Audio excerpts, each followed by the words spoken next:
புதுக்கோட்டை மாவட்டம் ஆலங்குடியில் அரசுக்கு அரிசி ஏற்றி வந்த லாரியை திருடி சென்ற இருவரை போலீசார் கைது செய்து சிறையில் அடைத்தனர். புதுக்கோட்டையில் இருந்து தமிழ்நாடு நுகர்பொருள் வாணிய கழகத்திற்கு 450 மூட்டைகள் அரிசியை ஏற்றி சென்ற ஓட்டுநர் முத்துக்குமாரசாமி ஆலங்குடியில் உள்ள நுகர்பொருள் வாணிப கழக குடோனில் கடந்த 14ஆம் தேதியன்று இறக்கிவிட்டு லாரியை குடோனுக்கு வெளியில் நிறுத்தியுள்ளார். அதன் பின்னர் ஓட்டுநர் முத்துக்குமாரசாமி சாவியை வண்டிலேயே வைத்துவிட்டு வெளியே சென்றுவிட்டு திரும்பி வந்து பார்த்தபோது லாரி காணாமல் போனதால் அதிர்ச்சி அடைந்தார். இதுகுறித்து அவர் அளித்த புகார் அடிப்படையில் ஆலங்குடி போலீசார் வழக்கு பதிவு செய்து குற்றவாளிகளை தேடி வந்தனர்.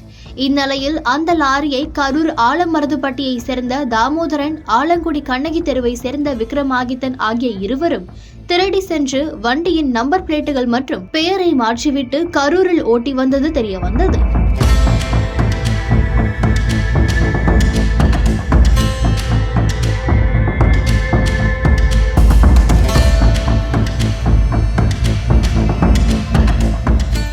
அதனைத் தொடர்ந்து லாரியை மீட்ட போலீசார் அவர்கள் இருவரையும் கைது செய்து நீதிமன்றத்தில் ஆஜர்படுத்தி சிறையில் அடைத்தனர்.